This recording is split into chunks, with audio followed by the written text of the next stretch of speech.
Hi guys! Today magkaroon tayo ng shoe review ng X-Step Ling-G 2. Hey, I ain't never giving up. Said I never give up. Pero bago tayo mag-start, kung first time mo pa lang sa channel ito, mga ganitong content naman yung hilig mo, mga shoe review, mga fitness-related videos, mag-subscribe ka na, i-click mo rin bell icon para lagi ka updated sa mga next videos ko. Napakadaming nagre-request sa akin itong sapatos na to, no? Mukhang alam ko naman kung bakit. Napakaganda ng itsura and parang ito na yata ang pinaka-malapit sa Kobe kung itsura ang pag-uusapan. Na-review ko yung X-Step Ling-G 1, no? And masyadong malayo. Masyado nang malayo yung in-improve nito. Lalo na sa itsura, parang very budget shoes yung Ling-G 1. Itong Ling-G 2, grabe. Ang galing nung gumawa ng sapatos na to. Alam ko pwedeng yung iba sabihin na malapit sa Kobe shoes, pero may sarili rin siyang design language, may uniqueness sa kanya na halatang halata naman and hindi mo masasabing kinopya talaga sa Kobe. Ang galing na ng mga designer ng mga Chinese brands ngayon, no? Nakakatuwa. So pag-usapan na nga natin yung aesthetic and material kasi nandun na tayo sa itsura. Low cut po na sapatos. Maraming kulay po na mapagpipilian. May 4 po siya ng kulay na mapagpipilian. Feeling ko dadami pa yan. And guys, first time kong nakakita ng sapatos na may 4 na colorway na parang gusto kong bilhin. Hindi, wow. Yung 4 na colorway para i-flex, para ibenta, i-livestream, and gamitin. Parang gusto kong i-mismatch, ipanglaro. No, ganun kalupit yung mga itsura nito, no? Gumamit po ito ng 2 foam, no? Feather foam saka yung sky foam nila. Sorry, yung ace foam nila po, no? Na ginamit nila dun sa Sky 1, no, ng X-Step. And sinabi ko na dati pa na gustong-gusto ko yun.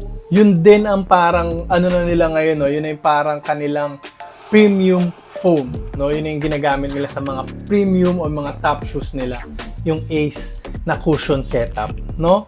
Gumamit din po ito ng mga TPU plate or tinatawag nilang extra support na naman, extra support TPU plate and extra support na arc support, no? Arc support, ayan. May torsion plate din po dito, no? Itong itim na to. Sad to say, itong torsion plate na to, ayan, nakikita nyo naman, is hindi ko alam kung ano yung shape niya. Pero at least may torsion plate na carbon fiber sa ganitong price point. Mahirap tapatan to, promise. Mahirap tapatan to. Plus yung uppers niya, no, premium na naman, mono yarn na uppers po.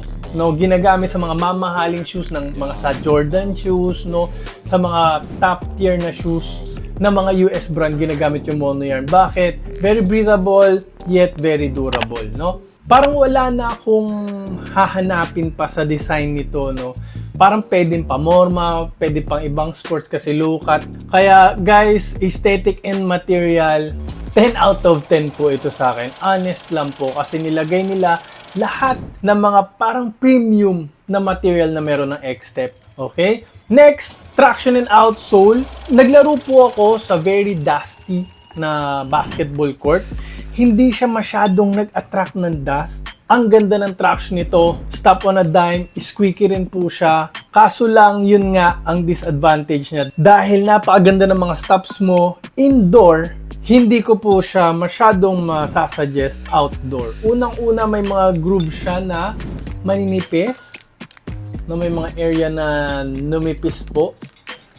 Na parang kinakabahan ako outdoor. Pero guys, maganda yung surface area niya. Parang maraming surface area. Makakapal naman yung grooves, pero kahit makapal, nagagalaw-galaw ko siya ng aking mga daliri. And yun nga, may mga area na maninipis na. Katulad dyan, no? Katulad dyan, ninipis na. Though, guys, nakalagay dito is extra strong rubber. Yun yung technology nila na nilalagay nila sa outsole ng mga outdoor shoes nila. Kung i-compare ko to sa extra dura traction nila ng Sky 1, isa sa mga recent kong ni-review, yun talaga matigas yun. Ito medyo malambot, pero kung i-indoor mo lang, wala ka nang hahanapin pa guys. Napakalupit ng mga stops nito. And sa mga ibang gusto rin yung ano talaga, no, yung mga solid rubber outsole na po ito, no?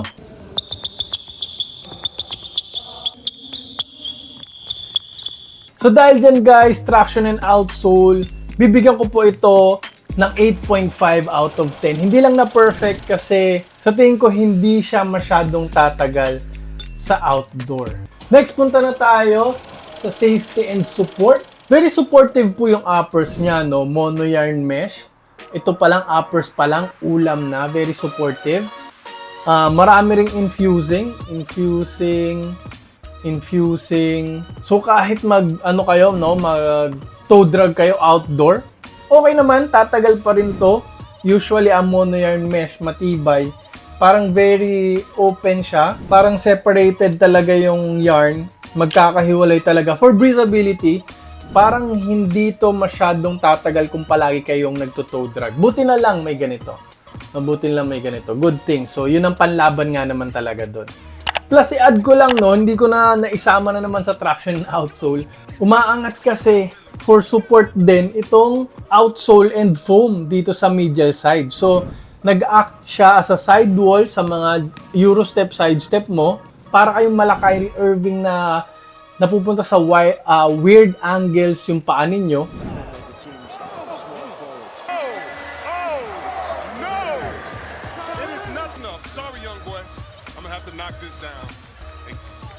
Covered pa rin kayo, hindi kayo basta-basta dudulas kasi umaangat yung outsole, oh. Ang kapit talaga guys, kahit iganon nyo ng kamay, no, dapat sa traction and outsole ko yung sinama. Pero good, no, panalong-panalo. Plus, dito talaga yung TPU plate na to, umaangat dito, aangat pa dito, nagiging parang external heel counter. Ang ganda ng lockdown, ang ganda ng lateral containment po talaga nito. Kahit very shifty kayo, side to side lagi yung galaw ninyo, covered na covered kayo.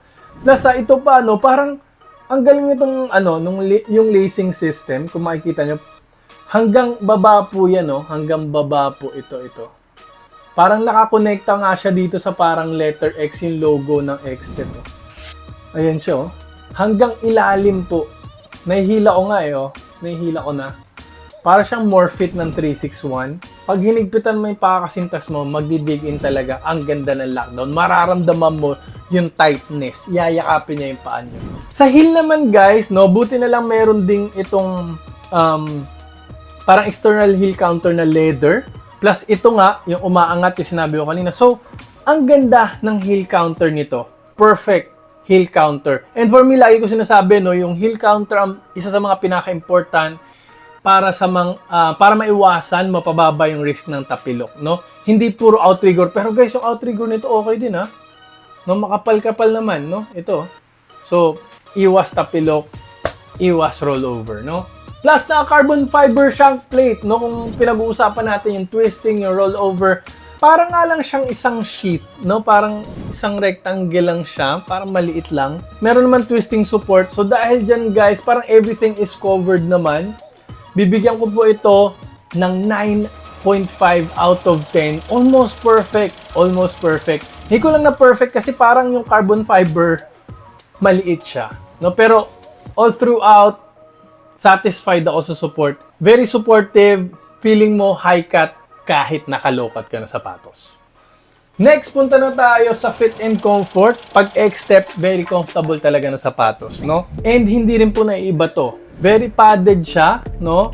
All throughout, pantay-pantay. Pero parang nakulangan lang ako ng konti dito sa, sa tang. Pero okay lang naman kasi kahit hinigpitan ko naman yung shoelace, hindi naman nagdi-dig in. Okay pa rin naman yung pakiramdam ko. Parang gusto ko lang ng konti lang na kumapal sa tang. Okay naman ako dito. Ang ganda nung parang nung fabric nito, no? Kung mapapansin niyo yung fabric nito sa heel, para siyang yung may friction talaga. Papasok ng sapatos, very smooth, pero palabas para siyang parang pinipigilan niya lumabas yung paa mo. So, wala po akong naramdamang heel slippage. Ang galing, no?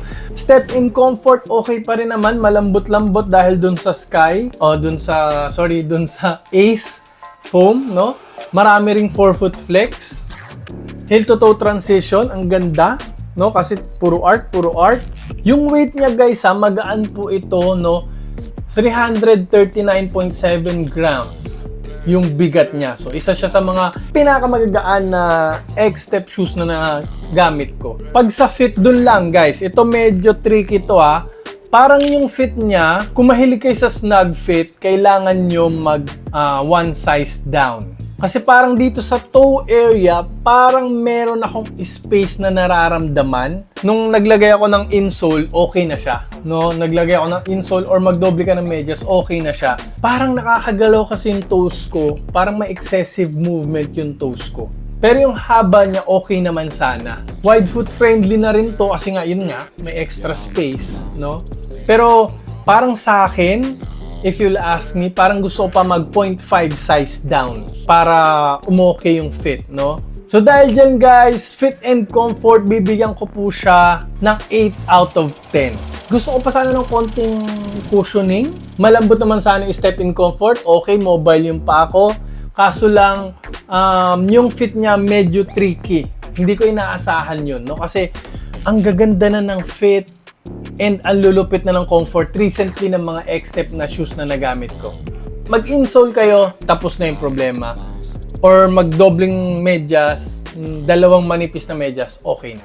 Next, punta na tayo sa breathability. Halatang halata naman breathable to guys. Isa sa mga pinaka-breathable na X-Step shoes na nagamit ko. Sobra, 100% pasok yung hangin, pati sa side, mono yarn mesh, pasok yung hangin, pati dito pasok. Yung tang, okay naman, mesh material, breathable din yung tang, so hindi iinit yung paa mo dito, 100% sure kahit 5 oras ka mag-basketball. So dahil dyan guys, breathability, wag na natin patagalin, 10 out of 10 po tayo dyan. Next, cushioning setup. Dito sa ilalim, actually, mapipindot nyo yung Ace Foam, no? Yung Ace Foam, yun yung almost the same sa Quicotech ng 361. Almost the same. Na para rin siyang may konting pagkakaiba lang sa mga nitrogen-infused foam sa mga Adidas Boost. Almost malapit na. Parang mas resilient lang siya, parang mas may bounce. And yes, yun talaga. More on bounce itong sapatos na to. Low to the ground, malakobi po talaga. Low to the ground. So bagay na bagay sa mga point guard. You will feel quick, you will feel fast, very responsive yung ride nito. Parang pad lang parang piraso lang yung Ace Foam. Kasi combination din po siya ng feather foam, no? So feather foam, magaan na foam nila. Gusto ko yung pag-combine ng feather foam and ng Ace kasi kahit papaano dahil sa Ace Foam, napaganda rin yung impact protection. Exposed naman kasi yung foam, so maraming compression kahit dito. Maraming compression naman. And I guess, no, hindi rin nila masyadong in-expose or hindi nila masyadong ginawang full length yung yung Ace Foam kasi pag full length yung Ace Foam, minsan may konting delay. No, maganda pa kinage din ng feather foam. So parang maging responsive pa rin. No, kasi pag puro Ace lang, almost the same sa Tai Chi, minsan may delay, very mushy, napakalambot, hindi rin po maganda, no? Dahil dyan guys, bibigyan ko ito ng 9 out of 10. Parang gusto ko lang ng konti pang impact protection. Wala namang naramdaman yung tuhod ko masyado, pero meron pa rin konting-konti. No? Pero hindi deal breaker. Siguro matanda na lang ako and mabigat. No? Next, punta na tayo sa price tag. Nako guys, napakamura na ito ngayon. Parang 3,900 to 3,500. Ganyan na lang siya. Depende sa voucher. Napakamura sa ganito sapatos. Ginampak nila ng technology na mapa-outsole, strong rubber, feather foam ginamit, may carbon fiber, X-Step Ace Foam yung ginamit, may TPU plate, mukhang premium, mukhang mamahalin sa napakamurang halaga. Pwedeng pamorma, very versatile, pwede sa ibang sports. Sulit na sulit, bang for a buck, hindi na natin kailangan patagalin. 11 out of 10 po tayo sa price tag. Maglalagay po ako ng link dyan sa baba, no? X-Step po mismo yan. Gamitan nyo ng voucher para mas mapamura pa. Sa mga guards hanggang small forward. Sa very light na power forward, bagay na bagay po ito. No? I-click nyo na yung link. Pero kung naghahanap pa kayo ng mga iba pang panggwardya, na sapatos, for quick guards na sapatos from Xstep. Maglalagay po ako ng link dito. And yung bilog dito, pakipindot na po para makasubscribe po agad kayo para like and updated sa mga next videos ko. Maraming po salamat sa panonood. Mag-ingat po kayo palagi and lagi nyo rin pong tatandaan to always drink your protein. Bye!